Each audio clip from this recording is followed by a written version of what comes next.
तो चलिए बिना कोई टाइम वेस्ट किए आज के टॉपिक को हम शुरू करते हैं। और आज का टॉपिक है पॉलिटिकल साइंस के पार्ट बी के अंदर जो फर्स्ट इकाई है, इस फर्स्ट इकाई में 3 लेसन है। भारत के संविधान से रिलेटेड 3 लेसन है। फर्स्ट इकाई का नाम है भारत का संविधान और इसके 3 लेसन में से आज हम फर्स्ट लेसन पर अध्ययन करेंगे। फर्स्ट लेसन है भारत के संविधान की विशेषताएं। तो चलिए शुरू करते हैं। आप भी अपनी बुक्स खोल लें, चाहे आप रेगुलर स्टूडेंट्स हैं या प्राइवेट स्टूडेंट हैं। आप इन वीडियोस के माध्यम से घर बैठकर आसानी से अपनी पढ़ाई कर सकते हैं और 12th के बोर्ड एग्जाम में अच्छे अंकों से आप उत्तीर्ण हो सकते हैं। वीडियो को एंड तक देखें, बीच में स्किप नहीं करें, क्योंकि पूरे डिटेल में समझने के लिए आपको वीडियो को पूरा देखना बहुत ज़रूरी है। तो एक एक पॉइंट को आप समझें अच्छे से। बुक्स खोल लें, बुक नहीं है तब भी आप वीडियो में जो मैंने ये PDF खोल रखी है, आप इसको देखकर अध्ययन कर लें। और इस लेसन का PDF यानी इस पूरा फर्स्ट लेसन का PDF बनाकर मैंने वीडियो के डिस्क्रिप्शन में भी दूंगा। आप वहाँ से भी इसको डाउनलोड कर सकते हैं और पढ़ सकते हैं। तो चलिए शुरू करते हैं। भारत का संविधान और फर्स्ट लेसन है भारत के संविधान की विशेषताएं। Salient features of Indian constitution. मैं अनुभव करता हूं कि भारतीय संविधान कार्य संचालन योग्य है, लचीला है तथा इसमें शांति काल व युद्ध काल, ध्यान दीजिएगा डॉक्टर अंबेडकर की परिभाषा है, शांति काल और युद्ध काल में देश की एकता बनाए रखने का इसमें सामर्थ्य है। ये डॉक्टर अंबेडकर की परिभाषा है। जहां भी आपको लगता है कुछ इंपॉर्टेंट तो आप उसको अंडरलाइन कर लें। किसी भी देश के संविधान व राजनीतिक व्यवस्था में उस देश की आस्थाओं, विश्वासों, आधारभूत शाश्वत मूल्यों और सिद्धांतों के समेकित दर्शन होते हैं। भारत के संविधान निर्माताओं ने हमारे देश की ऐतिहासिक, सामाजिक, धार्मिक और राजनीतिक परिस्थितियों को ध्यान में रखकर संविधान का निर्माण किया है। उनका लक्ष्य एक लोक कल्याणकारी राज्य की स्थापना करना था। ध्यान दीजिएगा, जब संविधान निर्माताओं ने हमारे संविधान का निर्माण किया तो संविधान निर्माताओं का लक्ष्य था लोक कल्याणकारी राज्य की स्थापना करना। और लोक कल्याणकारी राज्य होता है जो जनता के हित में कार्य करता है, यानी उसका उद्देश्य किसी भी तरह से जनता के हित को सर्वोपरि रखना होता है। इसी लक्ष्य की पूर्ति के लिए उन्होंने संविधान की प्रस्तावना में संविधान के आदर्शों को स्पष्ट किया है। हमारे संविधान की अपनी विशिष्टताएं हैं जो उसे विश्व के अन्य संविधानों से अलग करती है।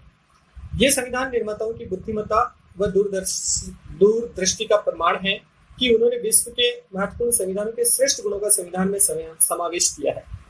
ये आपको पता होना चाहिए कि हमारा संविधान जब तैयार हुआ तो इसमें विश्व के कई श्रेष्ठ संविधानों का अध्ययन किया गया और उन देशों के संविधानों में जो सर्वश्रेष्ठ चीजें थी, जो बेस्ट जो थी, उनको हमारे संविधान में सम्मिलित किया गया है। उन्होंने भारतीय परिस्थितियों की आवश्यकता अनुसार उनमें वांछित परिवर्तन किए जाने का विकल्प भी रखा है। यानी हमारा देश आजाद हुआ 1947 में, संविधान का निर्माण हुआ और उस समय की परिस्थितियों के अनुसार देश के संविधान का निर्माण हुआ था। लेकिन उसी समय हमारे देश के संविधान निर्माताओं ने भविष्य में आने वाली समस्याओं को निपटने के लिए और भविष्य में आने वाली परिस्थितियों में होने वाले बदलाव को देखते हुए भी इसमें आवश्यक संविधान में संशोधन करने की व्यवस्था का भी इसमें विकल्प रखा हुआ है। इसीलिए इसे जीवंत संविधान का दर्जा दिया गया है। जीवंत अर्थात जब चाहे हम इसे समयानुकूल, देश काल परिस्थिति, समय परिस्थिति के अनुसार हम इसमें आवश्यक परिवर्तन कर सकते हैं। यह हमारे देश का सर्वोच्च कानून है जो शासकीय तंत्र को सक्रिय रूप से काम करने व व्यवस्था संचालित करने हेतु दिशा निर्देशित करता है। हमारा संविधान एक तरफ मौलिक राजनीतिक सिद्धांतों को परिभाषित करता है, वहीं दूसरी तरफ विभिन्न संरचनाओं और प्रक्रियाओं को भी स्थापित करता है। इस प्रक्रिया में मौलिक अधिकार, नीति निर्देशक सिद्धांत व नागरिकों के मूल कर्तव्य भी शामिल है। यानी देखिए आप, हमारे संविधान में ये महत्वपूर्ण चीजें इसमें दी गई है। मौलिक अधिकार हैं, नीति निर्देशक तत्व हैं या नीति निर्देशक सिद्धांत हैं, नागरिकों के मूल कर्तव्य हैं, ये सारी चीजें हमारे संविधान में सम्मिलित हैं। ये दुनिया का ऐसा लिखित कानूनी दस्तावेज है जिसे लिखने में सर्वाधिक समय 2 वर्ष 11 माह और 18 दिन का समय लगा। ये भी आप नहीं भूलें। सबसे पहली बात तो आपको ये ध्यान रखें कि हमारे देश का संविधान लिखित संविधान है।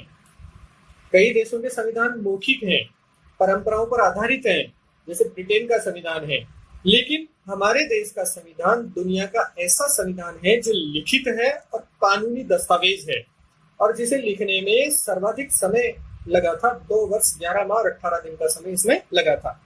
इसे एक संविधान सभा ने तैयार किया था, यानी जब देश आजाद हुआ था तो देश आजादी के समय संविधान निर्मात्री सभा का गठन किया गया और उस संविधान निर्मात्री सभा के द्वारा इस संविधान को तैयार किया गया। संविधान के मूल वैचारिक आधार की अभिव्यक्ति को अत्यंत संक्षिप्त रूप में प्रस्तावना शीर्षक में व्यक्त किया गया है।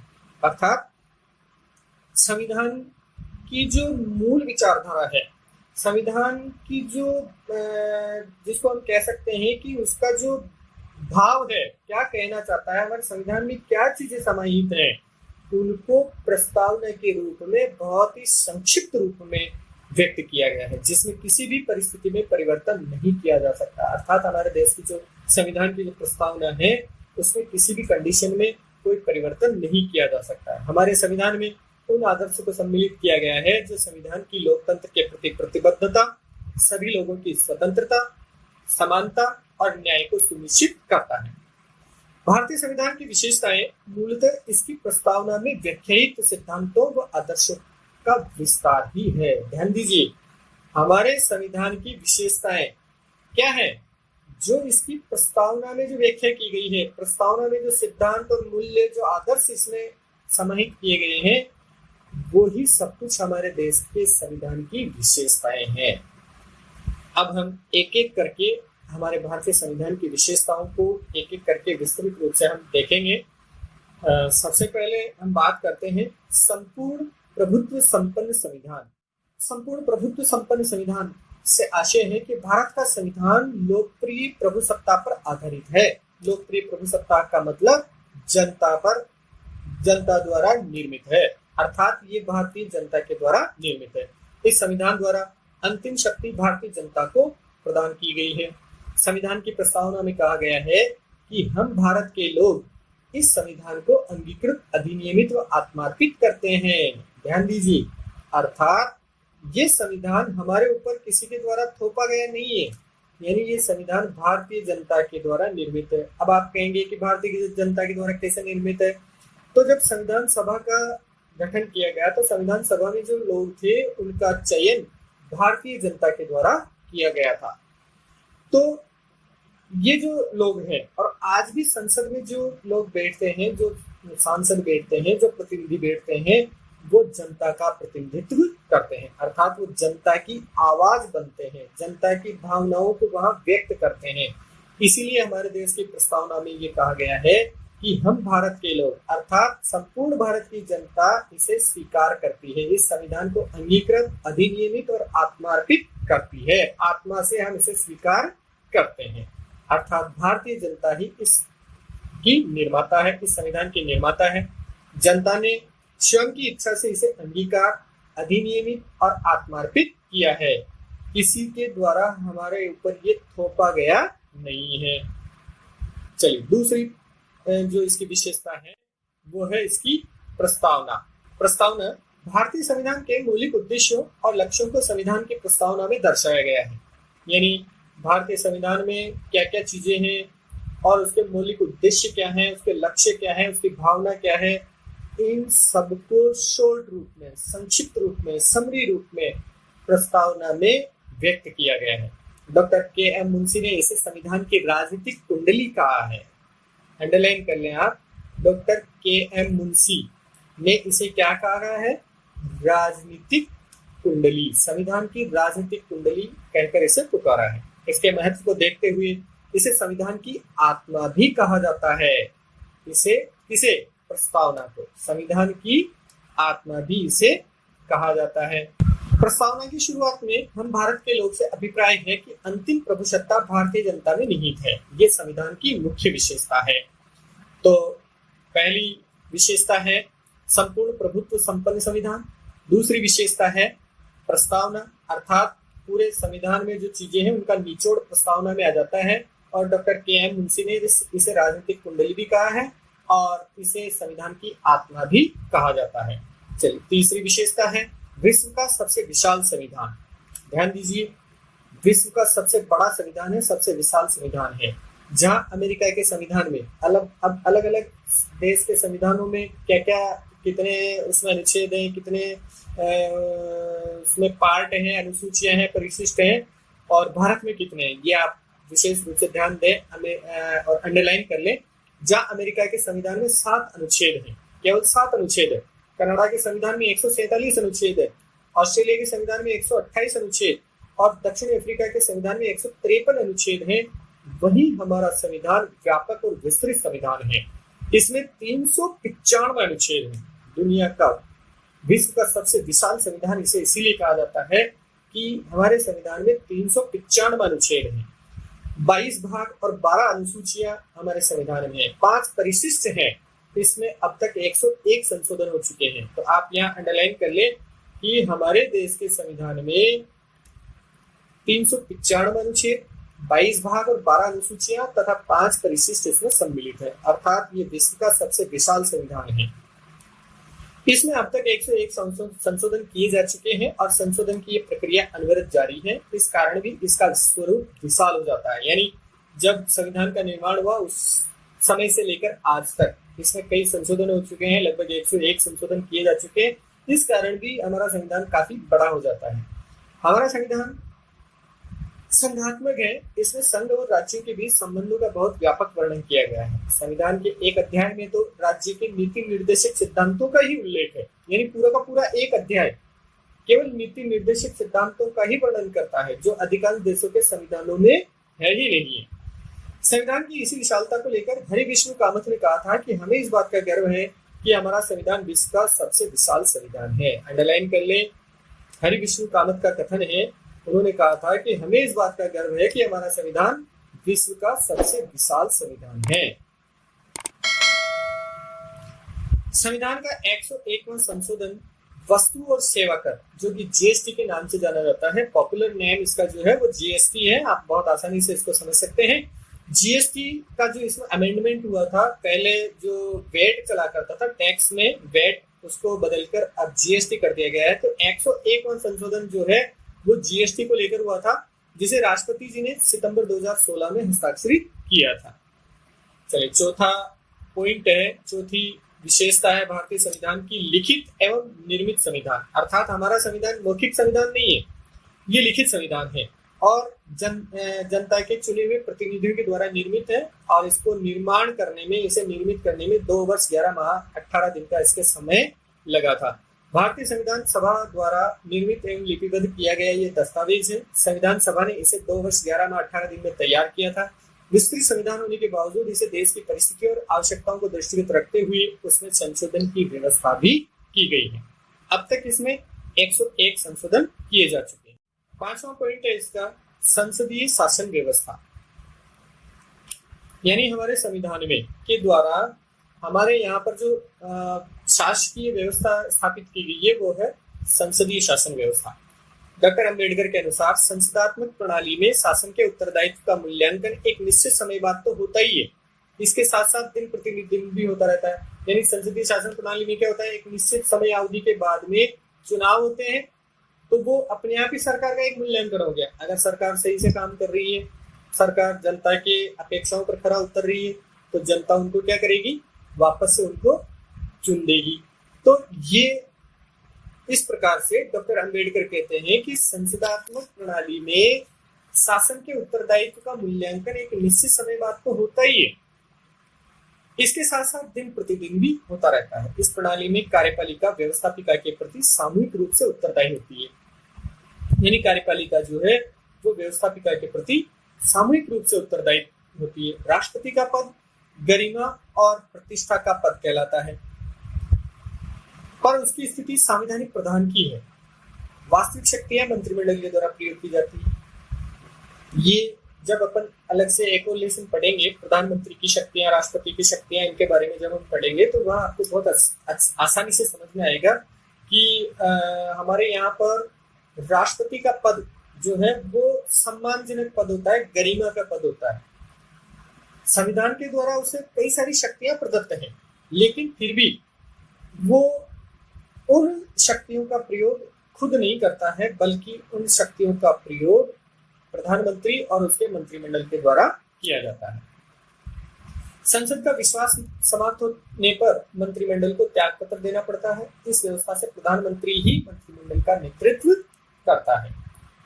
भारत में संसदीय व्यवस्था को केंद्र के साथ राज्यों में भी अपनाया गया है, यानी हमारे यहाँ पर राज्यों में भी सेम केंद्र वाली व्यवस्था को ही अपनाया गया है, जहां राज्यपाल संवैधानिक प्रमुख होता है और वास्तविक प्रमुख मुख्यमंत्री होता है। छठी विशेषता है संविधान की मौलिक अधिकार और कर्तव्य, यानी हमारे देश के संविधान में मौलिक अधिकार और कर्तव्यों की भी व्यवस्था की गई है। भारतीय संविधान में नागरिकों के मूल अधिकारों का वर्णन संविधान के भाग 3 में अनुच्छेद 12 से 35 तक किया गया है। अंडरलाइन कर लें आप, संविधान के भाग 3 में और अनुच्छेद 12 से 35 में मौलिक अधिकारों का वर्णन किया गया है। नागरिकों के मूल अधिकारों का वर्णन, संविधान निर्माताओं ने 7 मौलिक अधिकार देश के नागरिकों को दिए थे जब संविधान का निर्माण किया गया था। अब आप कहेंगे कि तो 6 ही मूल अधिकार हैं, तो आप बिल्कुल सही है। एक मूल अधिकार को हटा दिया गया है, संपत्ति का जो अधिकार था उसको हटा दिया गया है और अब 6 मूल अधिकार हैं। लेकिन संविधान निर्माताओं ने संविधान निर्माण के समय 7 मौलिक अधिकार देश के नागरिकों को दिए थे, जिसमें पहला है समता का अधिकार, दूसरा स्वतंत्रता का अधिकार, तीसरा शोषण के विरुद्ध अधिकार, चौथा धार्मिक स्वतंत्रता का अधिकार, पांचवा संस्कृति और शिक्षा संबंधी अधिकार, छठा संवैधानिक उपचारों का अधिकार और सातवां था संपत्ति का अधिकार।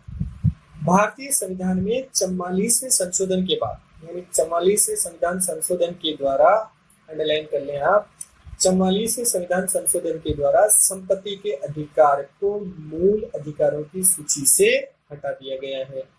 अतः अब मौलिक अधिकार कितने रह गए हैं? 6। इन अधिकारों का हनन होने पर नागरिक न्यायालय की शरण भी ले सकते हैं। ये भी बहुत बड़ी विशेषता है हमारे संविधान की कि अगर कोई भी इन अधिकारों का हनन करता है, कोई भी इन अधिकारों का शोषण करता है, तो प्रत्येक व्यक्ति न्यायालय की शरण ले सकता है। 86वें संवैधानिक संशोधन जो कि दिसंबर 2002 में किया गया था, जो कि जुलाई 2009 में संसद में पारित किया गया और 1 अप्रैल 2010 को लागू हुआ। इसके द्वारा शिक्षा, प्रारंभिक शिक्षा के अधिकार को मूल अधिकार के रूप में संविधान में शामिल कर लिया गया है। अब अनुच्छेद 21 के बाद एक नया अनुच्छेद 21 पे जोड़ा गया है, जिसके अनुसार 6 से 14 वर्ष की उम्र के सभी बच्चों को अनिवार्य और निःशुल्क शिक्षा प्राप्त हो सकेगी की व्यवस्था करना राज्य का दायित्व है। यानी मूल अधिकारों के अंतर्गत ही एक नया मूल अधिकार जोड़ा गया है, जो कि 1 अप्रैल 2010 को लागू हुआ था। शिक्षा का अधिकार जिसको हम जानते हैं, जिसके अंतर्गत 6 से 14 वर्ष की उम्र के जितने भी बालक बालिकाएं हैं उनके लिए निःशुल्क शिक्षा की व्यवस्था करना ये राज्य का दायित्व है, अर्थात सरकार का दायित्व है। याद रखें कि ये अधिकार स्वतंत्रता के अधिकार में जोड़ा गया है। एनसी छागला के अनुसार एक स्वतंत्र न्यायालय को नागरिकों के अधिकारों की रक्षा का काम सौंपकर भारतीय संविधान में ऐसी व्यवस्था की गई है कि जिस पर कोई भी सभ्य देश गर्व कर सकता है। 42वें संविधान संशोधन 1976 के द्वारा नागरिकों के 10 मूल कर्तव्य भी निर्धारित किए गए हैं। अभी तो हम बात कर रहे थे मूल अधिकारों की, लेकिन 42वें संविधान संशोधन जो कि 1976 में किया गया था, उसके द्वारा नागरिकों के 10 मूल कर्तव्य भी निर्धारित किए गए हैं, जिनका पालन करना प्रत्येक नागरिक का संवैधानिक दायित्व है। इसमें संविधान का पालन करना, भारत की संप्रभुता, एकता व अखंडता की रक्षा करना, भाईचारे की भावना रखना, प्रकृति और पर्यावरण की रक्षा करना आदि प्रमुख कर्तव्य हैं। अब अप्रैल 2010 से लागू शिक्षा के अधिकार संबंधी 86वें संविधान संशोधन के द्वारा 11वां मूल कर्तव्य भी संविधान में जोड़ दिया गया है, जिसके अनुसार देखिए क्या व्यवस्था की गई है। 6 से 14 वर्ष की आयु के बच्चों को शिक्षा के अवसर उपलब्ध कराना अभिभावकों का कर्तव्य है।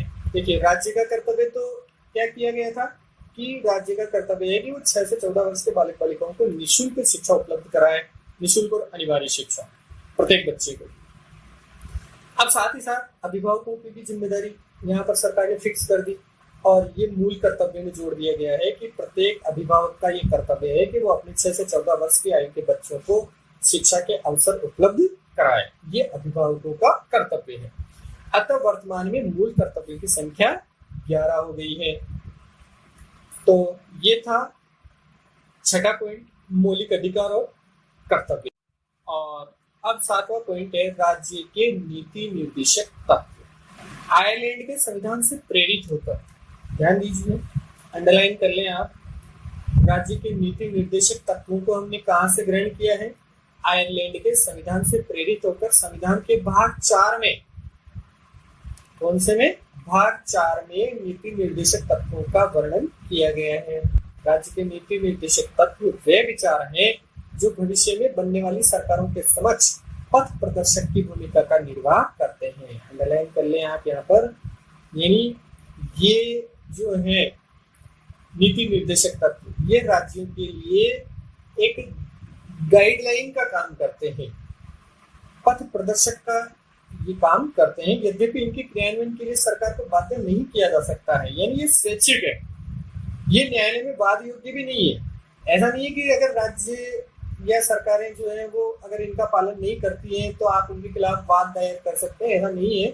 लेकिन चूंकि वर्तमान में सभी सरकारें जो है लोक कल्याणकारी सरकारें हैं, लोक कल्याणकारी राज्य हैं और ये उनके लिए आवश्यक हो जाता है कि वो इनकी उपेक्षा नहीं करें, अर्थात जनता की अपेक्षाओं पर वो खरा उतरें, जनता के लिए जनता के हितकारी कार्य वो करें, लोक कल्याणकारी कार्य वो करें। तो ये राज्य के नीति निर्देशक तत्व भी हमारे संविधान में दिए गए हैं भाग 4 में। 8वां पॉइंट है समाजवादी राज्य, अर्थात हमारे यहाँ पर पूंजीवादी शासन व्यवस्था स्थापित नहीं की गई है, हमारे यहाँ है समाजवादी शासन व्यवस्था, समाजवादी राज्य, सोशलिस्ट स्टेट है हमारा। 42वें संविधान संशोधन 1976 के द्वारा भारत को समाजवादी गणराज्य घोषित किया गया है। यद्यपि मूल संविधान में ये शब्द प्रयुक्त नहीं था। जब संविधान की प्रस्तावना तैयार की गई, संविधान का निर्माण किया गया, तब ये शब्द उसमें प्रयुक्त नहीं था। लेकिन प्रस्तावना में ये शब्द भारतीय राज व्यवस्था को एक नई दिशा दिए जाने की भावना को दृष्टिगत रखकर इसमें जोड़ा गया है 42वें संविधान संशोधन 1976 के द्वारा।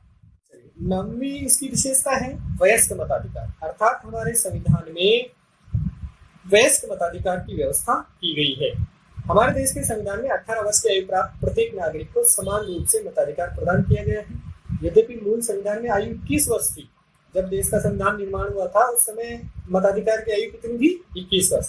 किंतु संविधान में 61वें संशोधन के द्वारा ये आयु सीमा घटाकर 18 वर्ष कर दी गई है। तो 9वीं इसकी विशेषता है वयस्क मताधिकार। 10वां पॉइंट है पंथ निरपेक्ष राज्य। भारतीय संविधान के अनुच्छेद 25 के अनुसार धर्म के क्षेत्र पंथ निरपेक्ष राज्य का तात्पर्य यहाँ पर है कि धर्म के क्षेत्र में प्रत्येक नागरिक को स्वतंत्रता प्रदान की गई है। धर्म के आधार पर किसी भी नागरिक से भेदभाव नहीं किया जा सकता है। राज्य का कोई आधिकारिक धर्म नहीं है, जबकि बहुत सारे देश जो हैं, बहुत सारे इस्लामिक कंट्रीज जो हैं, पाकिस्तान है, सऊदी अरेबिया है, अरब कंट्रीज में जितने भी देश हैं वो सारे के सारे जो हैं वो धर्म पर आधारित देश है। लेकिन हमारे यहाँ पर हमारे देश में जो संविधान निर्माण किया गया उस संविधान में ये प्रावधान किया गया है कि हमारा देश जो है वो कैसा है? धर्म निरपेक्ष देश है। राज्य का कोई आधिकारिक धर्म नहीं है, किंतु भारत में यूरोपीय मॉडल की भांति राज्य और धर्म के बीच पार्थक्य नहीं है। संविधान राज्य को अधिकृत करता है कि वह धर्म से जुड़ी हुई कुरीतियों का निराकरण करने के लिए धार्मिक मामलों में मूल्य आधारित हस्तक्षेप करे। अर्थात यूरोपीय मॉडल के जैसे हमारे यहाँ पर नहीं है कि धर्म और राज्य बिल्कुल अलग अलग हो, नहीं, हमारे यहाँ दोनों साथ साथ चलते हैं। अर्थात राज्य का ये दायित्व है कि अगर किसी धर्म विशेष में अगर कोई बुराइयां हैं, कोई कुरीतियां हैं, कोई भी गलत धारणाएं अगर प्रचलित हैं, तो उनका निराकरण करने के लिए राज्य कानून बना सकता है और उनको समाप्त कर सकता है। इसे प्रसिद्ध राजनीति शास्त्री राजीव भार्गव ने धर्मनिरपेक्षता का उसूली फासले का सिद्धांत कहा है। अंडरलाइन कर लें आप, उसूली फासले का सिद्धांत किसने कहा है? प्रसिद्ध राजनीति शास्त्री राजीव भार्गव ने धर्मनिरपेक्षता का उसूली फासले का सिद्धांत कहा है। और ये पंथ निरपेक्ष राज्य जो है वो अनुच्छेद 25 में इसका वर्णन किया गया है। अर्थात अनुच्छेद 25 में प्रत्येक नागरिक को स्वतंत्रता प्रदान की गई है कि वो किसी भी धर्म को अपना सकता है, किसी भी धर्म को ग्रहण कर सकता है, किसी भी धर्म को मान सकता है, ये उसे स्वतंत्रता है। और राज्य का कोई आधिकारिक धर्म भी नहीं है। और अब शुरू करते हैं अपन 11वीं विशेषता के बारे में। 11वीं विशेषता है इसकी विलक्षण दस्तावेज, यानी डिस्टिंग्विश्ड डॉक्यूमेंट। ये अपने आप में है संविधान निर्माताओं की बुद्धिमत्ता और दूरदर्शी का प्रमाण है कि उन्होंने संविधान में जनता द्वारा मान्य आधारभूत मूल्यों व सर्वोच्च आकांक्षाओं को स्थान दिया। यानी जब संविधान निर्माताओं ने संविधान का निर्माण किया तो ये उनकी दूरदृष्टिता और बहुत ही सूझबूझ का परिणाम है कि उन्होंने जनता के द्वारा जो मूल्य स्थापित किए हैं, जो आधारभूत मूल्य और जो उनकी आकांक्षाएं थी, उनको संविधान में सर्वोच्च स्थान दिया है और उसी के अकॉर्डिंग हमारे देश के संविधान का निर्माण किया है।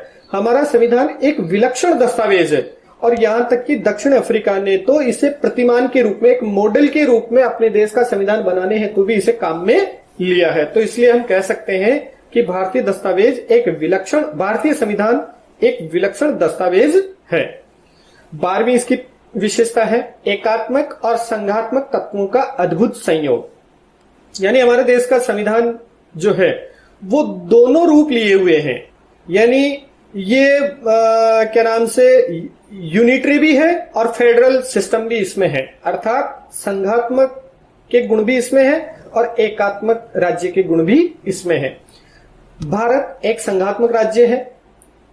संविधान में संघ शब्द के स्थान पर, अब आपको यह ध्यान देने की बात है कि भारत एक संघात्मक राज्य तो है, लेकिन हमारे यहां संघ शब्द के स्थान पर यूनियन ऑफ स्टेट्स इस शब्द का प्रयोग किया गया। अर्थात संविधान के पहले अनुच्छेद में ही कहा गया है कि भारत राज्यों का एकक होगा, अर्थात विभिन्न राज्य मिलकर एक संघ बनेगा, जिसे प्रचलन में राज्यों का संघ भी कहा जाता है। संविधान निर्माताओं की आकांक्षा ऐसा संविधान बनाने की थी जिसमें केंद्र सरकार भारत की एकता को बनाए रखे।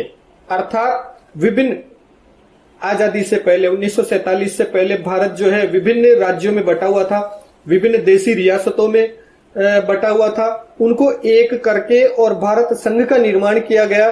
तो संविधान निर्माताओं की पहली प्राथमिकता ये भी थी कि वो एक ऐसे देश का निर्माण करे, ऐसे देश के लिए संविधान का ऐसा निर्माण करे जिससे कि भारत की एकता को बनाए रखा जा सके और राज्यों को स्वायत्तता भी मिल सके। यानी जो विभिन्न राज्यों को जिनका एकीकरण किया गया था उनको स्वायत्तता भी मिल सके और उनको एक जगह बनाए रखा भी जा सके। इसलिए इसमें संघात्मक और एकात्मक तत्वों का मिश्रण किया गया है, दोनों का। संविधान के अनेक प्रावधान केंद्र को राज्यों की अपेक्षा शक्तिशाली बनाते हैं। यानी संविधान में बहुत सारे ऐसे प्रावधान हैं जो संघात्मक और एकात्मक के मिश्रण तो है ही सही, केंद्र को राज्यों की अपेक्षा शक्तिशाली बनाते हैं ताकि राज्य जो है अपनी मनमानी नहीं कर सके, वो संघ से अलग नहीं हो सके। जैसे अति महत्वपूर्ण विषयों को संघ सूची में स्थान, यानी जितने भी विदेश नीति से रिलेटेड हो, ऐसे इस प्रकार के जो महत्वपूर्ण विषय हैं वो संघ सूची में है। समवर्ती सूची में केंद्र के निर्णय को प्रमुखता, यानी समवर्ती सूची में भी जितने टॉपिक हैं उनमें भी केंद्र के निर्णय को ज्यादा प्रमुखता दी गई है, ज्यादा प्रमुख स्थान दिया गया, अर्थात केंद्र का निर्णय सर्वमान्य होता है। और जो अवशिष्ट शक्तियां हैं वो भी केंद्र के पास रखी गई है। आपातकाल में केंद्र का राज्यों पर नियंत्रण, ये भी एक संघात्मक राज्य की विशेषता है। संघ को ज्यादा मजबूत बनाने के लिए प्रावधान किया गया है। अर्थात आपातकाल में केंद्र पर राज्यों का नियंत्रण किया जा सकता है। इसके अलावा इकहरी नागरिकता है, अर्थात हमारे देश में अमेरिका की जैसे दोहरी नागरिकता नहीं है। वहां जो अमेरिका के अन्य अलग अलग राज्य हैं उनकी नागरिकता भी होती है और अमेरिकी स्टेट की नागरिकता भी होती है, लेकिन हमारे यहाँ अलग अलग नागरिकता नहीं है। मान लो कोई राजस्थान का रहने वाला है तो उसे ऐसा नहीं है कि राजस्थान की नागरिकता अलग से हो और भारत की नागरिकता अलग से हो, नहीं। चाहे वो राजस्थान का हो, पंजाब, गुजरात, कहीं का भी रहने वाला हो, वो कहाँ का नागरिक कहलाएगा? भारत का नागरिक कहलाएगा और उसके पास केवल एक ही नागरिकता होगी, भारतीय नागरिकता। अखिल भारतीय सेवाएं जैसे हैं, आईएएस कैडर की है, आईपीएस कैडर की है, आईएफएस कैडर की जो सेवाएं हैं, वो उनमें जो कर्मचारी है वो पूरे देश में कहीं भी उसका स्थानांतरण किया जा सकता है। वो पूरे अखिल भारतीय स्तर की सेवाएं कहलाती हैं और उनका नियंत्रण केंद्र सरकार के पास होता है। संसद को राज्यों के पुनर्गठन का अधिकार, यानी राज्यों के पुनर्गठन का अधिकार किसके पास है? संसद के पास है। जैसे कि अभी जम्मू कश्मीर जो राज्य है वहां से धारा 370 हटा के उसको पुनर्गठित कर दिया। पहले वो एक राज्य था, अब उसको 2 यूटी में बदल दिया गया, यूनियन टेरिटरी के रूप में, केंद्र शासित प्रदेशों के रूप में बदल दिया गया है। तो ये अधिकार किसके पास है? केंद्र के पास है। राष्ट्रपति द्वारा राज्यपालों की नियुक्ति करना ताकि राज्यों पर केंद्र का जो है वो होल्डिंग बनी रहे, ये भी क्या है? ये भी क्या नाम से केंद्र को ज्यादा शक्तिशाली बनाने के प्रावधान किए गए हैं। राज्यों की केंद्र पर आर्थिक निर्भरता केंद्र को मजबूती प्रदान करती है। यानी ये सब जो पॉइंट्स हैं, इकहरी नागरिकता हो, आपातकाल में केंद्र का राज्यों पर नियंत्रण हो, अवशिष्ट शक्तियां, इकहरी नागरिकता, अखिल भारतीय सेवाएं, राज्यों के पुनर्गठन का अधिकार केंद्र को, ये सारी शक्तियां जो मिलाकर वो है केंद्र को ज्यादा मजबूती प्रदान करती है। राज्य अपना पृथक संविधान नहीं रख सकते हैं। ध्यान दीजिए, अंडरलाइन कर लें आप इनको। राज्य अपना पृथक से संविधान नहीं रख सकते हैं। हमारे देश का पूरा एक ही संविधान है जो केंद्र और राज्य दोनों पर लागू होता है। तो इस प्रकार हम कह सकते हैं कि हमारे संविधान की ये एक अलग से विशेषता है कि हमारे यहाँ एकात्मक और संघात्मक दोनों तत्वों का अद्भुत संयोग हमारे यहाँ देखने को मिलता है। अगली विशेषता है इसकी 13वीं विशेषता, स्वतंत्र न्यायपालिका। संविधान की सर्वोच्चता, प्रजातंत्र की रक्षा, जनता के मौलिक अधिकारों की सुरक्षा के लिए भारतीय संविधान में कई संवैधानिक व्यवस्थाएं की गई है।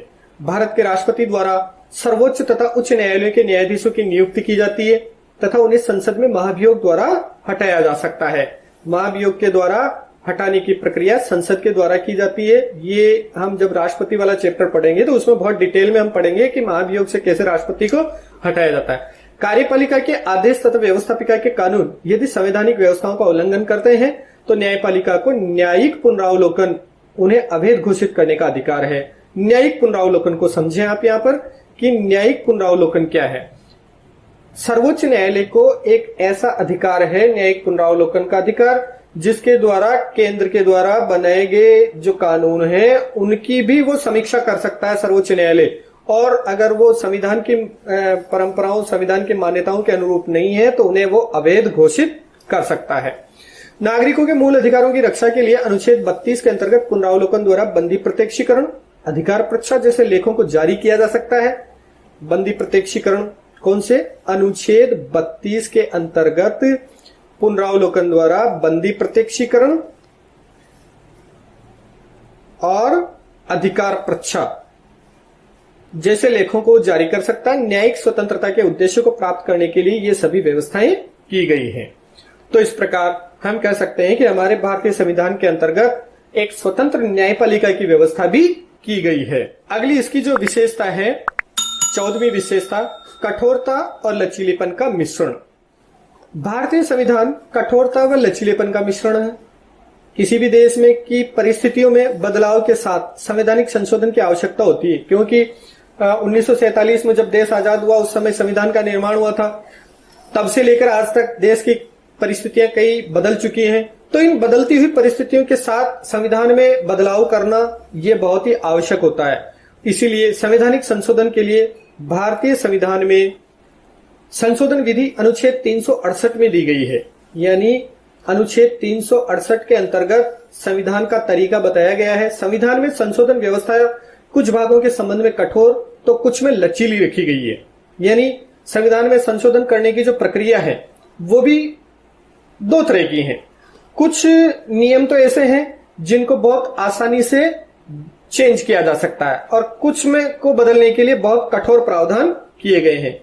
संविधान में कठोरता का समावेश संयुक्त राज्य अमेरिका के संविधान और लचीलेपन का ब्रिटेन के संविधान से लिया गया है। ये भी ध्यान दीजिए, आप अंडरलाइन कर ले।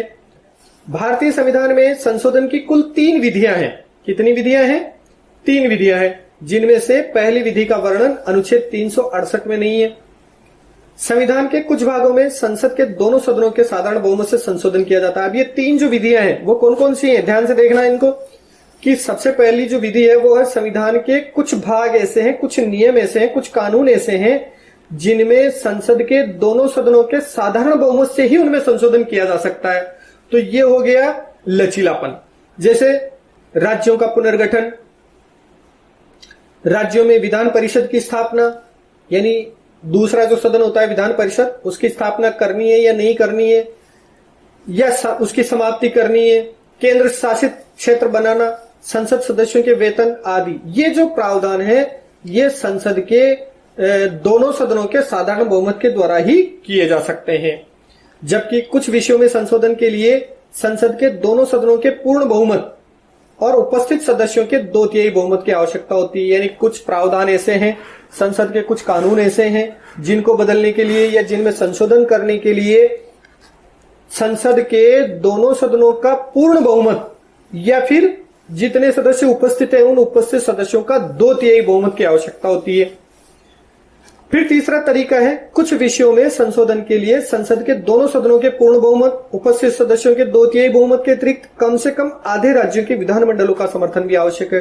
अर्थात या तो दोनों सदनों के पूर्ण बहुमत हो या जितने सदस्य उपस्थित हैं उनका 2/3 बहुमत हो, और उसके साथ साथ इस 2/3 बहुमत या उपस्थित जो कुल सदन है उनका पूर्ण बहुमत के साथ साथ जो जितने भी राज्य हैं उन राज्यों में कम से कम आधे राज्यों के विधानमंडलों का समर्थन भी आवश्यक होता है, जब जाके उसमें आप संशोधन कर सकते हैं। तो ये 3 तरीके हैं संविधान में संशोधन करने के। राष्ट्रपति निर्वाचन की पद्धति, केंद्र और राज्यों के बीच शक्ति विभाजन आदि विषयों के संशोधन के लिए ये जटिल प्रक्रिया अपनाई जाती है। जैसे राष्ट्रपति के जो निर्वाचन की पद्धति, अगर उसमें कोई बदलाव करना हो, या केंद्र और राज्यों के बीच में जो शक्तियों का विभाजन है उनमें अगर किसी तरह का संशोधन करना हो, तो इस प्रकार की जो है ये तीसरे प्रकार की जो संशोधन की विधि है इसको काम में लिया जाता है। डॉक्टर वियर के शब्दों में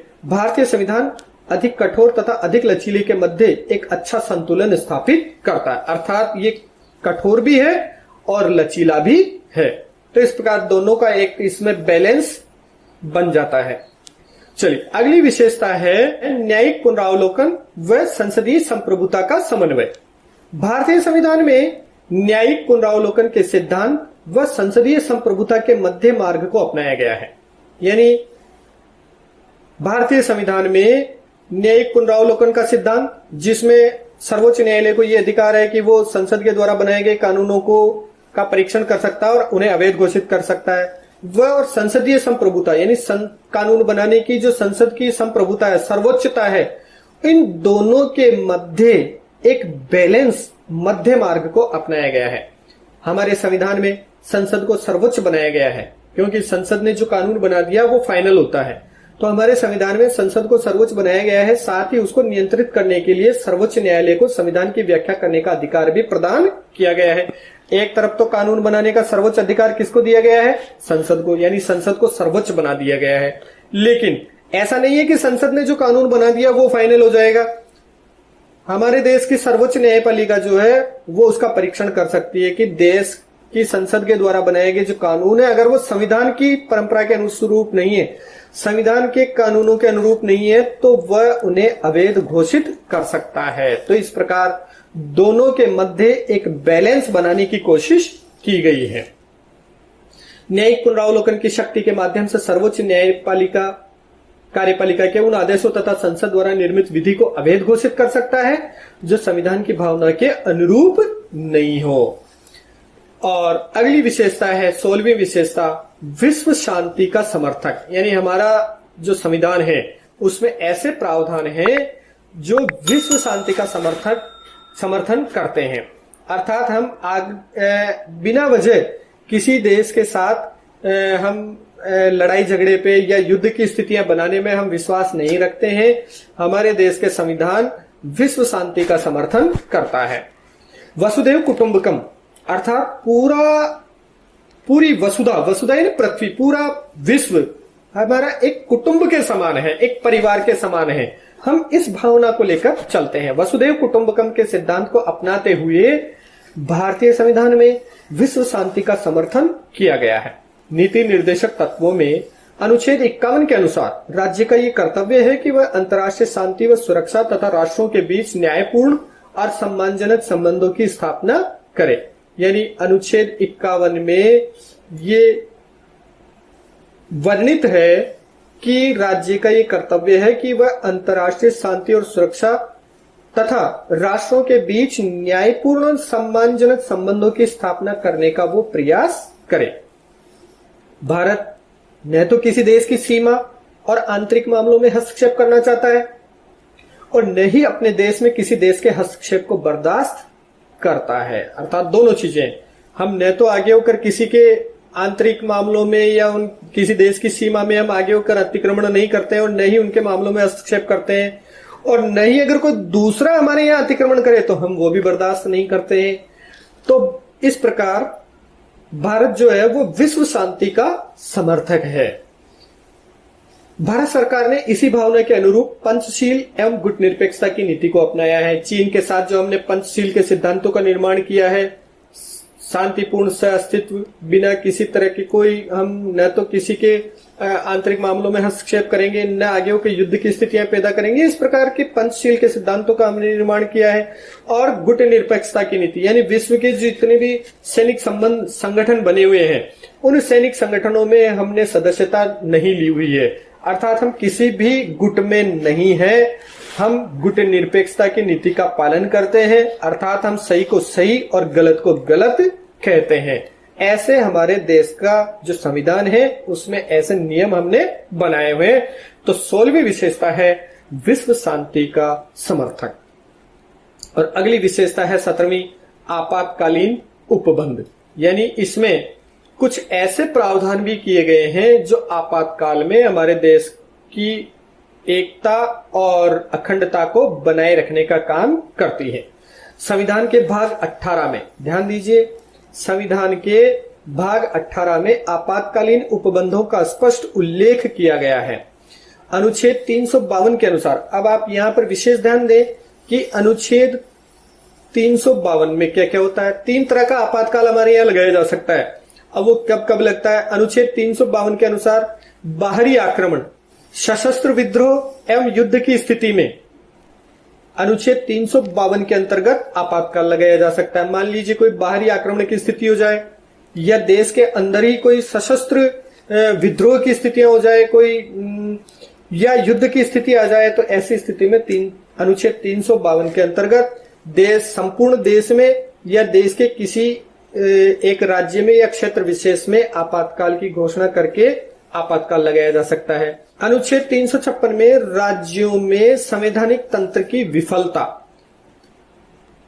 यानी मान लीजिए किसी राज्य में संविधान के प्रावधानों के अनुसार वहां पर शासन करना मुश्किल हो जाता है, वहां की सरकारें फेल होने की स्थिति में होती हैं, तो ऐसी स्थिति में अनुच्छेद 356 के अनुसार संवैधानिक तंत्र की विफलता के आधार पर वहां पर आपातकाल लगाया जा सकता है, किसी क्षेत्र विशेष, राज्य में या पूरे देश में।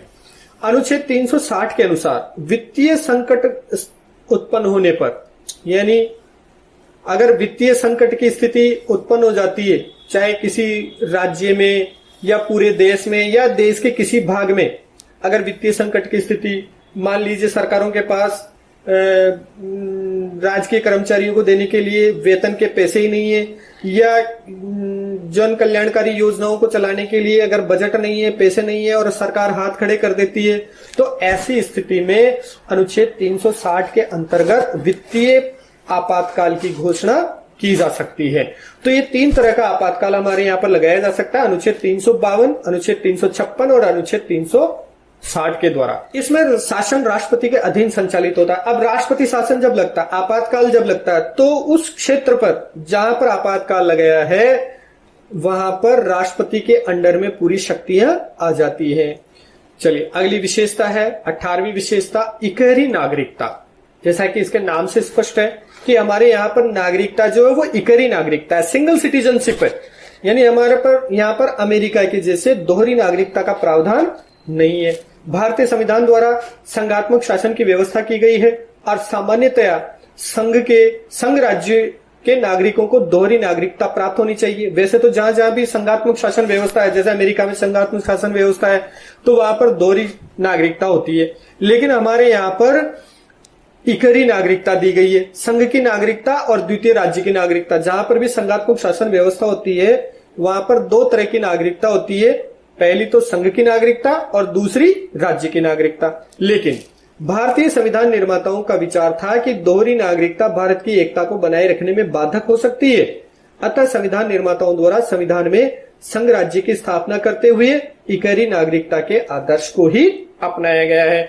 यानी इकहरी नागरिकता के सिद्धांत को रखने के पीछे सबसे मोटा कारण है हमारे देश की एकता और अखंडता को बनाए रखने के लिए। तो ये भी हमारे देश के, हमारे भारत के संविधान की विशेषताओं में एक महत्वपूर्ण विशेषता है, इकहरी नागरिकता, सिंगल सिटीजनशिप। भारत के संविधान की अगली विशेषता आती है लोक कल्याणकारी राज्य की स्थापना का आदर्श। संविधान के नीति निर्देशक तत्वों से, यानी पीछे की जो हमने विशेषताएं पढ़ी थी उनमें हमने पढ़ा था कि भारत के संविधान की एक विशेषता यह भी है कि नीति निर्देशक तत्वों की स्थापना, यानी कुछ नीति निर्देशक तत्व ऐसे बनाए गए हैं जो राज्य के लिए गाइडलाइन का काम करते हैं, पथ प्रदर्शक का काम करते हैं, जिसके ऊपर चलकर, जिन पर चलकर राज्य जो है एक लोक कल्याणकारी राज्य की स्थापना करता है। तो संविधान के नीति निर्देशक तत्वों से यह स्पष्ट हो जाता है कि संविधान निर्माताओं द्वारा संविधान के माध्यम से कल्याणकारी राज्य की स्थापना का आदर्श निश्चित किया गया है। यानी जो राज्य जो है वो लोक कल्याणकारी राज्य की स्थापना का आदर्श लेकर चलता है। इस हेतु केंद्र और राज्य सरकारें नागरिकों को पौष्टिक भोजन, देखिए लोक कल्याणकारी राज्य किसे कहते हैं, जिनमें जनता के कल्याण की योजनाएं लागू की जाती हैं। जैसे केंद्र और राज्य सरकारें जो है वो नागरिकों को पौष्टिक भोजन, आवास, वस्त्र, शिक्षा और स्वास्थ्य की सुविधाएं उपलब्ध करवाती हैं। नागरिकों के जीवन स्तर को ऊंचा उठाए, जहां तक संभव हो आर्थिक समानता की स्थापना की जाए। केंद्र व राज्य सरकारें संविधान में दिए गए लक्ष्यों को प्राप्त करने के लिए निरंतर प्रयत्नशील है, जिसके लिए नियोजन की पद्धति को अपनाया गया है। तो इस प्रकार हम कह सकते हैं कि भारतीय संविधान की एक अलग से विशेषता है कि यहाँ पर लोक कल्याणकारी राज्य की स्थापना का आदर्श लेकर चला जाता है। यानी यहाँ की जो सरकारें हैं, नीति निर्देशक तत्वों की हमारे संविधान में व्यवस्था की गई है जो कि राज्य के लिए एक गाइडलाइन का काम करते हैं, और वो राज्य, चाहे वो राज्य सरकारें हो चाहे केंद्र सरकारें हो, वो लोक कल्याणकारी राज्य की स्थापना का आदर्श स्थापित करती हैं। अगली विशेषता है इसकी 20वीं विशेषता, अल्पसंख्यक एवं पिछड़े वर्गों के कल्याण की विशेष व्यवस्था। यानी हमारे संविधान में ऐसे प्रावधान भी किए गए हैं कि जो अल्पसंख्यक हैं, क्योंकि जब देश आजाद हुआ तो उसके बाद से हमारे यहाँ पर सभी धर्मों के लोगों को रहने की और निवास करने की स्वतंत्रता दी गई। तो जो अल्पसंख्यक हैं या पिछड़े वर्ग के जो व्यक्ति हैं, उनके कल्याण की भी विशेष प्रावधान हमारे संविधान में किए गए हैं। अब उनके लिए क्या क्या प्रावधान किए गए हैं, देखिए आप। भारतीय संविधान में अल्पसंख्यकों के धार्मिक, भाषाई और सांस्कृतिक हितों की रक्षा के लिए, यानी जो भी अल्पसंख्यक हैं, चाहे वो मुस्लिम हो, ईसाई हो, सिख हो, जैन हो, बौद्ध हो, इनके लिए अल्पसंख्यकों के धार्मिक, भाषाई और सांस्कृतिक हितों की रक्षा के लिए विशेष व्यवस्था की गई है, विशेष अलग से प्रावधान किए गए हैं। इसके अतिरिक्त संविधान अनुसूचित जातियों और जनजाति क्षेत्रों के नागरिकों को, यानी जो पिछड़े वर्ग के जो व्यक्ति हैं, पिछड़ा जो समाज है, उनको भी बराबर लाने के लिए उनके लिए भी अलग से कुछ प्रावधान किए गए हैं। तो ऐसे नागरिकों को सेवाओं, संसद, विधानसभाओं और अन्य क्षेत्रों में विशेष संरक्षण प्रदान किया गया है। संविधान के अनुच्छेद 330 और 332 के तहत अनुसूचित जातियों व अनुसूचित जनजातियों को, ध्यान दीजिए, अंडरलाइन कर लें, अनुच्छेद 330 और 332 के तहत अनुसूचित जातियों और अनुसूचित जनजातियों को लोकसभा और विधानसभा में आरक्षण प्रदान किया गया है। इसके अलावा सरकारी नौकरियों में भी आरक्षण प्रदान किया गया है। तो ये किसके तहत है? अनुच्छेद 330 और 332 के तहत ये व्यवस्था की गई है। जो एससी और एसटी के जो हमारे भाई हैं, समाज हैं, उनको बराबर लाने के लिए एक अलग से आरक्षण का प्रावधान किया गया है। प्रारंभ में ये व्यवस्था 25 जनवरी 1960 तक के लिए की गई थी। यहां भी आप ध्यान दीजिए, अंडरलाइन कर लें कि जब सबसे पहले ये व्यवस्था जब लागू की गई थी तो इसको 25 जनवरी 1960 तक के लिए इसको लागू किया गया था, किंतु संविधान में संशोधन कर इसकी समय सीमा को बढ़ाया जाता रहा है। बार बार हर 10 साल में इसमें संशोधन किया जाता है और इसको आगे बढ़ा दिया जाता है। अब 95वें संवैधानिक संशोधन 2010 के आधार पर, यानी जो 95वां संविधान संशोधन हुआ, ये 95वां संविधान संशोधन कब हुआ? 2010 में। इसके आधार पर आरक्षण की व्यवस्था को 25 जनवरी 2020 तक के लिए बढ़ा दिया गया है। अनुच्छेद 335 में अनुसूचित जातियां व जनजातियों के लिए सरकारी सेवाओं में आरक्षण के लिए कोई समय सीमा निर्धारित नहीं की गई है। इसी तरह अन्य पिछड़ा वर्ग के लिए केंद्र सरकार की सेवाओं में सितंबर 1993 से 27% आरक्षण भी लागू किया गया है। अन्य पिछड़ा वर्ग के लिए जो ओबीसी कास्ट है उनके लिए 27% आरक्षण की व्यवस्था की गई है। तो इस प्रकार से हम कह सकते हैं कि हमारे देश की, भारत देश के संविधान की जो विशेषताएं हमने उनका अध्ययन किया है एक एक करके, और जो प्रमुख प्रमुख विशेषताएं हैं, कुल 20 विशेषताओं का हमने इस पाठ में अध्ययन किया गया है। इससे पहले हमने 20 विशेषताओं के बारे में पढ़ा था और इससे आगे अब आप शुरू करते हैं प्रस्तावना। संविधान की प्रस्तावना। हमारे संविधान के प्रारंभ में एक प्रस्तावना है जिसके द्वारा संविधान में मूल उद्देश्यों को स्पष्ट किया गया है। यानी हमारे देश की जो संविधान बनाया गया है उसके प्रारंभ में सबसे पहले एक प्रस्तावना दी गई है, और वो जो प्रस्तावना है वो प्रस्तावना क्या है? वो प्रस्तावना हमारे संविधान के मूल उद्देश्यों को स्पष्ट करती है कि हमारे देश का संविधान जो है वो किन उद्देश्यों को लेकर बनाया गया है, किन अवधारणाओं को, किन मान्यताओं को लेकर बनाया गया है। वो सारा का सारा निचोड़ प्रस्तावना में आ जाता है, जिससे संविधान की क्रियान्विति तथा उसका पालन संविधान की मूल भावना के अनुसार किया जा सके। संविधान के गौरवपूर्ण मूल्यों को संविधान की प्रस्तावना में रखा गया है। और इससे पहले हमने पढ़ा था कि जब प्रस्तावना, दूसरी विशेषता संविधान की हमने पढ़ी थी तो उसमें भी हमने इसके बारे में पढ़ा था, और यहां तक कि हमने पढ़ा था कि प्रस्तावना जो है वो हमारे संविधान की आत्मा भी उसे कहा जाता है। इसीलिए कहा जाता है कि उसमें पूरे संविधान का जो उद्देश्य है उसको वो इंगित करती है, उसका निचोड़ उसमें आ जाता है। तो चलिए आगे है संविधान की मूल प्रस्तावना। ये हम पढ़ते हैं। देखिए आप, यहाँ पर हम दो चीजों को पढ़ेंगे कि जब संविधान का निर्माण हुआ था उस समय मूल प्रस्तावना जो थी वो क्या थी, और उसके बाद उसमें क्या संशोधन हुआ, और उसके बाद अब क्या हो गई ये प्रस्तावना। दोनों को हम पढ़ेंगे। दोनों का अंतर आप बहुत अच्छे से समझना। हम भारत के लोग भारत को एक संपूर्ण प्रभुत्व संपन्न लोकतंत्रात्मक गणराज्य बनाने के लिए तथा उसके समस्त नागरिकों को सामाजिक, आर्थिक और राजनीतिक न्याय, विचार अभिव्यक्ति, विश्वास, धर्म और उपासना की स्वतंत्रता, प्रतिष्ठा और अवसर की समता प्राप्त कराने के लिए तथा उन सब में व्यक्ति की गरिमा और राष्ट्र की एकता सुनिश्चित कराने वाली बंधुता बढ़ाने के लिए दृढ़ संकल्प होकर अपनी संविधान सभा में आज तारीख 26 नवंबर 1949 ईस्वी मिति मार्गशीर्ष शुक्ल सप्तमी संवत 2006 विक्रमी को एतद द्वारा इस संविधान को अंगीकृत, अधिनियमित और आत्मार्पित करते हैं। अब एक बार वापस से देखिए आप, इस प्रस्तावना की मेन चीजें मैं आपको बता देता हूं।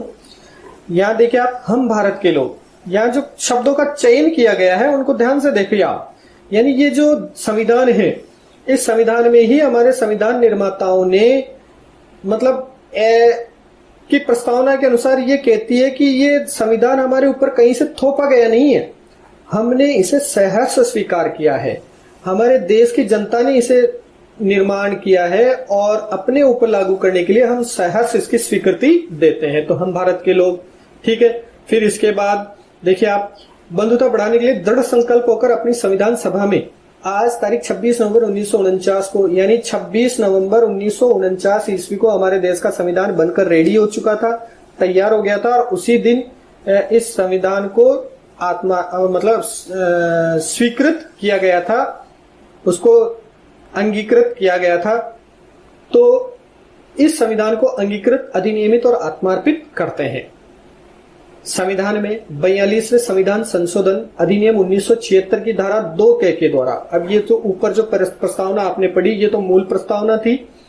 उसके बाद 1976 में एक संशोधन किया गया, 42वां संविधान संशोधन, जिसकी धारा 2 के द्वारा इसमें कुछ संशोधन किए गए हैं। अब वो क्या संशोधन किए गए हैं प्रस्तावना में?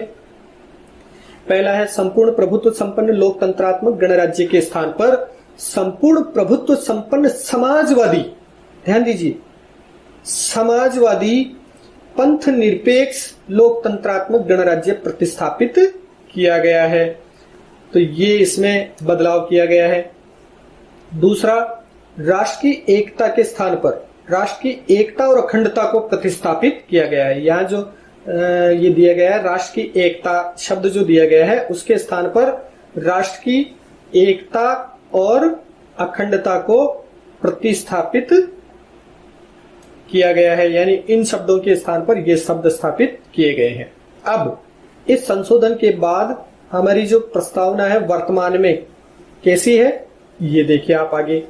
हम भारत के लोग भारत को एक संपूर्ण प्रभुत्व संपन्न समाजवादी, पहले समाजवादी शब्द नहीं था, अब इसमें ये जुड़ गया है, समाजवादी पंथ निरपेक्ष लोकतंत्रात्मक गणराज्य बनाने के लिए तथा उसके समस्त नागरिकों को सामाजिक, आर्थिक और राजनीतिक न्याय, विचार, अभिव्यक्ति, विश्वास, धर्म और उपासना की स्वतंत्रता, प्रतिष्ठा और अवसर की समानता प्राप्त कराने के लिए तथा उन सब में व्यक्ति की गरिमा और राष्ट्र की एकता और अखंडता, पहले एकता ही था, अब अखंडता शब्द भी इसमें जुड़ गया है, राष्ट्र की एकता और अखंडता सुनिश्चित कराने वाली बंधुता बढ़ाने के लिए दृढ़ संकल्प होकर अपनी संविधान सभा में आज तारीख 26 नवंबर 1949 ईस्वी मिति मार्गशीर्ष शुक्ल सप्तमी संवत 2006 विक्रमी को एतद द्वारा इस संविधान को अंगीकृत, अधिनियमित और आत्मार्पित करते हैं। तो ये थी प्रस्तावना जिसमें कुछ संशोधन किए गए। मूल प्रस्तावना क्या थी और संशोधन क्या किया गया और संशोधन के पश्चात क्या है, दोनों चीजें हमने देखी है। अब इसके बाद हम प्रस्तावना की विस्तृत विवेचना करेंगे, एक एक पार्ट पर हम उसकी विस्तृत से अध्ययन करेंगे। तो देखिए, पहला पार्ट है इसका घोषणात्मक भाग, डिक्लेरेटरी पार्ट जो है, हम भारत के लोग संविधान के निर्माताओं, यानी ये जो शब्द है, ये शब्द हमने क्यों लिए हैं इसमें? संविधान के निर्माताओं के अनुसार संप्रभुता अंततः जनता में निहित है। सरकार के पास अथवा राज्य सरकार के विभिन्न अंगों के पास जो शक्तियां हैं वे सब कहां से मिली है? जनता से मिली है।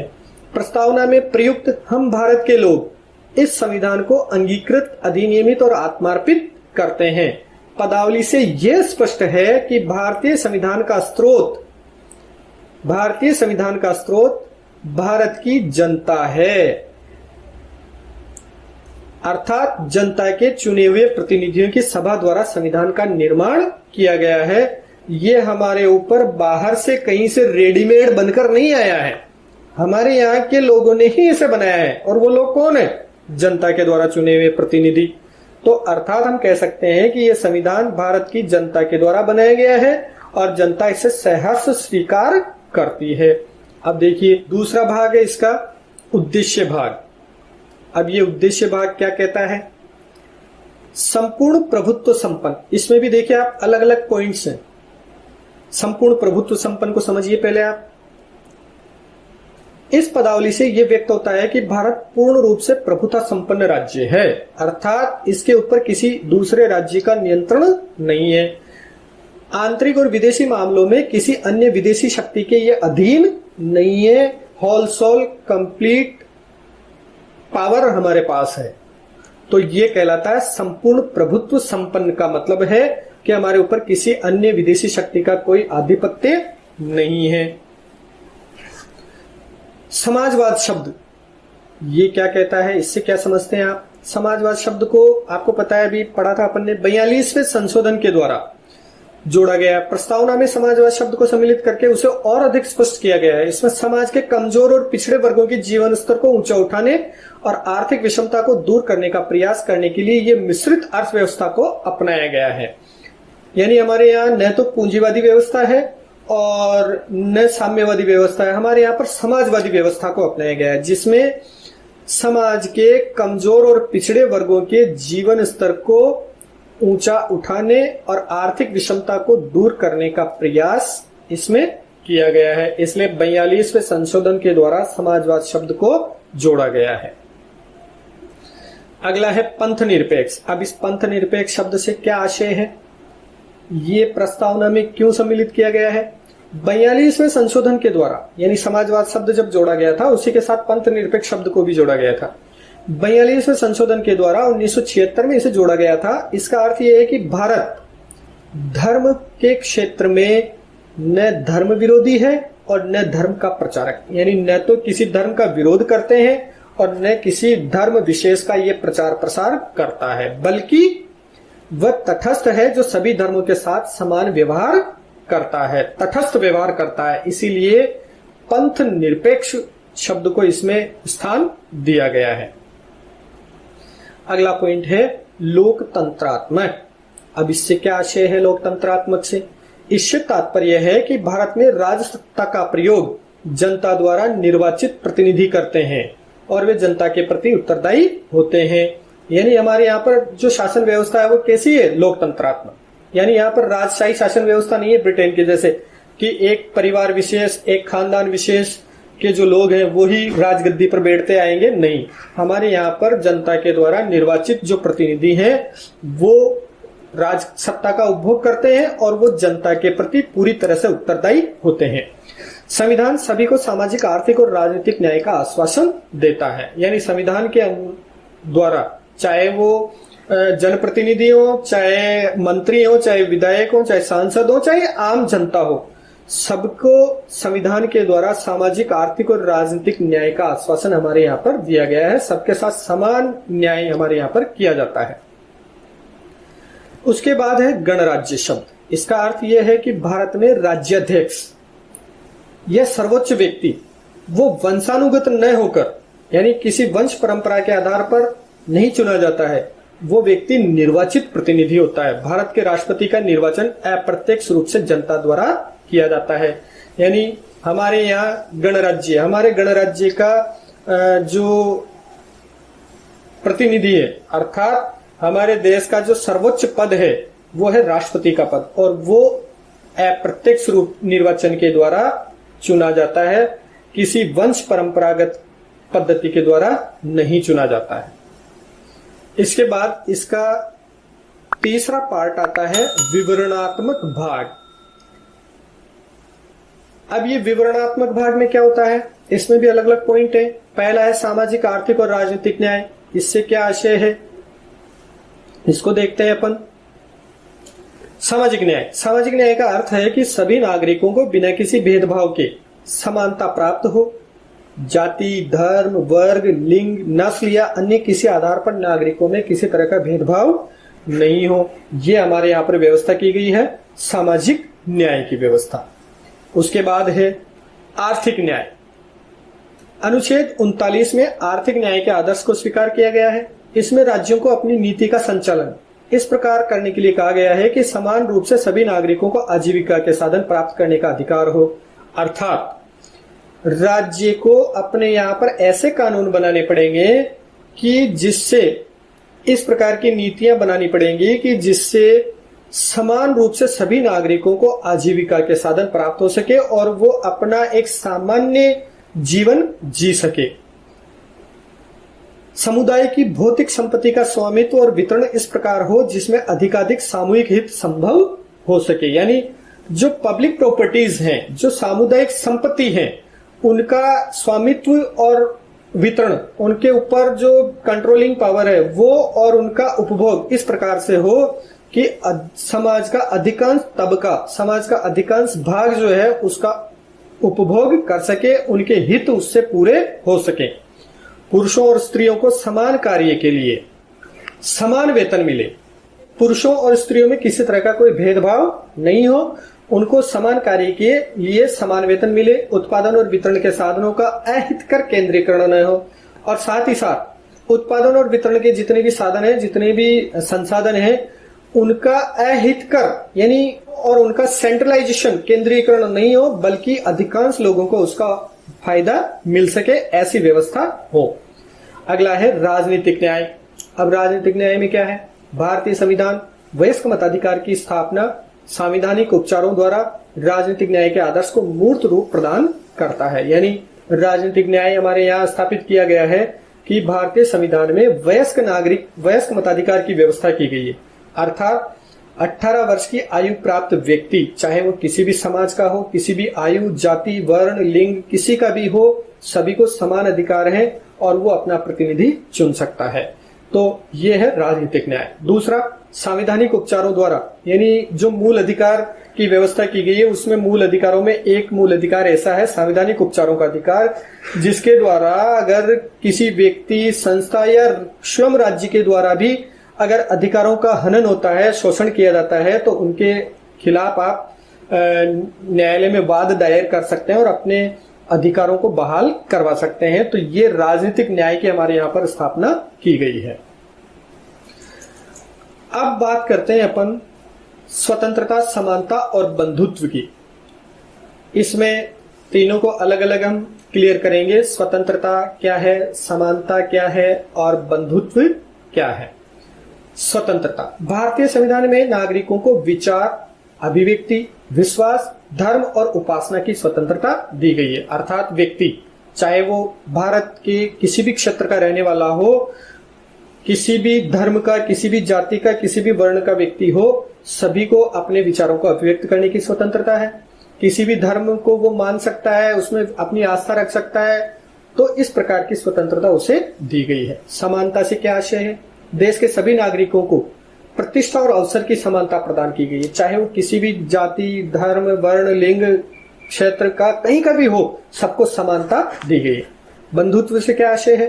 प्रस्तावना में व्यक्ति की गरिमा और राष्ट्र की एकता और अखंडता सुनिश्चित करने वाली बंधुता की भावना बढ़ाने के लिए संकल्प किया गया है। यानी प्रस्तावना में ये विशेष रूप से स्पष्ट किया गया है कि हम भारत के लोग भारत की एकता और अखंडता को सुनिश्चित करने के लिए हम प्रयासरत रहेंगे, ऐसा हम संकल्प करते हैं। तीसरा है व्यक्ति की गरिमा और राष्ट्र की एकता व अखंडता। व्यक्ति की गरिमा और राष्ट्र की एकता से आशय है हमारे संविधान निर्माता भारत की विविधताओं के अंतर्गत, क्योंकि हमारा देश विविधताओं का देश है, तो विविधताओं के अंतर्गत विद्यमान एकता से परिचित है। यानी हमारे यहाँ विविधता में एकता के दर्शन होते हैं। तो हमारे संविधान निर्माता इस बात से भलीभांति परिचित थे। वे चाहते थे कि हमारे नागरिक क्षेत्रीयता, प्रांतवाद, भाषावाद और संप्रदायवाद को महत्व न देकर, यानी इन लफड़ों में न पड़कर, कौन से लफड़ों में? क्षेत्रीयता, प्रांतवाद, भाषावाद, संप्रदायवाद, इन लफड़ों में न पड़कर देश की एकता के भाव को अपनाएं, यानी पूरे देश को एक समझे। इसलिए हमारे संविधान में बंधुत्व का आदर्श 2 आधारों पर टिका है। ये आधार है राष्ट्र की एकता और व्यक्ति की गरिमा। अर्थात राष्ट्र की एकता के साथ साथ हमारे यहाँ व्यक्ति की गरिमा पर भी जोर दिया गया है। और अगला पॉइंट है अखंडता। 42वें संविधान संशोधन के द्वारा उद्देशिका में, यानी प्रस्तावना में अखंडता शब्द को सम्मिलित किया गया है। इसका मूल उद्देश्य भारत की एकता और अखंडता को सुनिश्चित करना है, यानी एकता के साथ साथ अखंडता पर भी इसमें जोर दिया गया है। उपर्युक्त विवेचन के आधार पर कहा जा सकता है कि प्रस्तावना या उद्देशिका में संविधान के मूलभूत आदर्शों को दर्शाया गया है। तो ये आपका पाठ समाप्त। ये प्रस्तावना के बारे में हमने पढ़ा। प्रस्तावना के अलग अलग पाठ, घोषणात्मक, उद्देश्य भाग, उसके विवरणात्मक भाग क्या क्या है, इन सब के बारे में हमने पढ़ा है और ये आपका पाठ समाप्त हो गया है। इससे पहले के जो 2 वीडियो हैं, अगर वो आपने नहीं देखे हैं तो इस वीडियो के अंत में जो लिंक है उनको आप क्लिक करके और उनको देख सकते हैं और ये पूरा पार्ट आपका कंप्लीट हो जाता है। अब आपको क्या करना है, इस पार्ट के कंप्लीट होने के बाद ये जो महत्वपूर्ण बिंदु इसमें दिए गए हैं, इन महत्वपूर्ण बिंदुओं को और जो मैंने अंडरलाइन करवाए हैं उन सबको आप नोट्स के रूप में कॉपी में बनाएं। एक बार इस पूरे लेसन को वापस से पढ़ें, रिवाइज करें, नोट्स बनाएं और उसके बाद आप क्वेश्चन आंसर्स करें। क्वेश्चन आंसर्स में ये जो क्वेश्चन आंसर दिए गए हैं इनको आप एक एक क्वेश्चन आंसर को कॉपी में करें। इनके आंसर आपको किताब में मिलेंगे, किताब में आप ढूंढने का प्रयास करें और ढूंढकर इन क्वेश्चंस के आंसर्स आप कॉपी में करें। अगर कोई क्वेश्चन आंसर, अगर आपको किसी क्वेश्चन का आंसर नहीं मिलता है तो आप मुझसे पूछ सकते हैं, कमेंट बॉक्स में कमेंट करके आप क्वेश्चन के आंसर्स आप मुझसे पूछ सकते हैं। मैं आपको उनके आंसर्स अवेलेबल करा दूंगा पीडीएफ के रूप में। और इस लेसन को पीडीएफ के रूप में पढ़ने के लिए इस पूरे लेसन की पीडीएफ मैंने वीडियो के डिस्क्रिप्शन बॉक्स में उसका लिंक दिया हुआ है। आप वीडियो को नीचे उसका डिस्क्रिप्शन बॉक्स खोल के और वहां से आप क्लिक करके इसको डाउनलोड कर सकते हैं और मोबाइल में या कंप्यूटर में भी आप पढ़ सकते हैं और उसका प्रिंट निकाल कर भी आप पढ़ाई कर सकते हैं।